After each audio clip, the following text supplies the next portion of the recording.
NBC 10 breaking news. We begin with breaking news right now. Police swarmed the scene after a shooting in West Philadelphia, right near an event that was marking the end of Ramadan. Skyforce 10 over the scene a short time ago. You can see the massive police presence here. 48th Street and Girard Avenue in West Philly. There's a lot going on right now. We've got you covered. Thanks for being with us. I'm Tracy Davidson. And I'm Johnny Archer, and we do have a team of reporters at several scenes in West Philadelphia right now. Let's get over to NBC 10's Leah Uka, who is live at 47th and Lancaster Avenue. Leah, what's the latest? Well, Johnny, Tracy, when we drove over here, this scene actually started about several blocks before we got to the area where I'm told by several officers here on the ground where shots were fired at Clara Muhammad Square. That's where hundreds of people were gathering to mark the end of Ramadan for Eid al Fitr.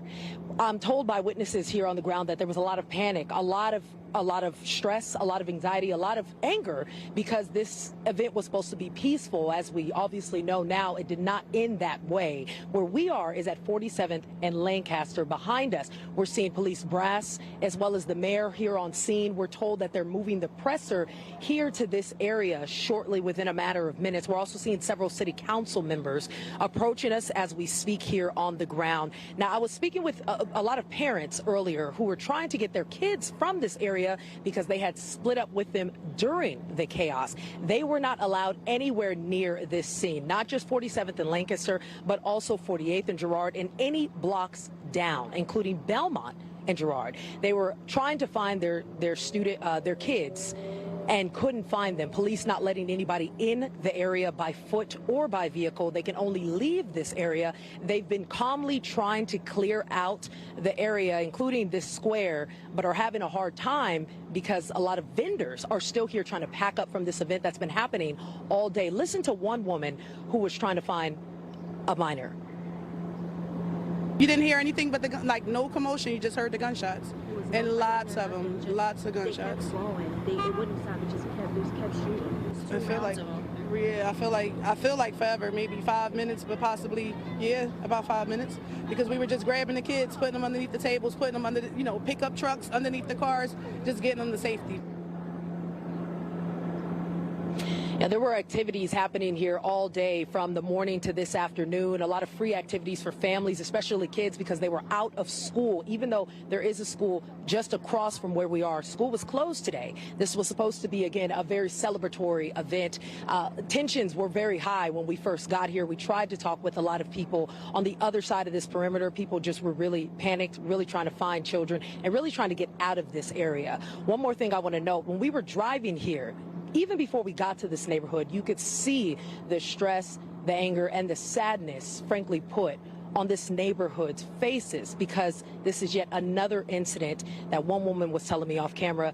Sad to say, it is the norm, and they don't want it to be, but it is the reality they're facing. I'm going to send it to Brian Sheehan, who's on the other side of where this scene is on Belmont, to see what's going on over there. Brian? Yeah, Leah, we are at Belmont and Girard. We are seeing a very similar scene to what you are seeing. We are at the start of this crime scene. You can see Girard Avenue is shut down for several blocks. This is happening, guys, as kids are walking home from school. We have a gentleman down there with a backpack who is walking through this crime scene. There's a massive police presence where I am standing on the opposite side of where you just saw Leah. Now, to my understanding, the scene is just a few blocks to the west, past where you see that officer and that vehicle parked in the middle of Girard Avenue. Police are allowing traffic to head north on Belmont, but you cannot get past where I am standing. You can see this police vehicle is blocking traffic. This is creating a residual effect stretching several blocks in the city. Several side streets are closed. Just to give you an idea, it should take me about 20 minutes to get here. I was traveling from the Fairmount neighborhood. It took me double that. So we're seeing a lot of traffic, a lot of congestion in this area. People are walking home from work, walking home from school. They're walking straight through the crime scene. You are allowed, foot traffic is allowed, but many people walking home from school and work trying to figure out what happened here in their neighborhood. That is the very latest. Reporting live from where I am here at Belmont and Girard. We're going to send it back to you, and of course we will be back with you when we learn any updates. All right, Brian, thanks. Yes, again, let's reiterate that we are waiting for officials to brief us on exactly what happened as they all gather there. Yeah, and as we know, that section of West Philadelphia is incredibly busy. Lancaster Avenue, Girard Avenue, a lot of foot traffic, a lot of vehicle traffic. So if you are needing to drive in that area, just beware that a lot of the roadways around there are going to be temporarily closed while this investigation continues. And we will continue to bring you the latest developments on air and online as we learn more information. Make sure to have the free NBC app downloaded and get those push alerts turned on so you get the updates sent straight to your phone.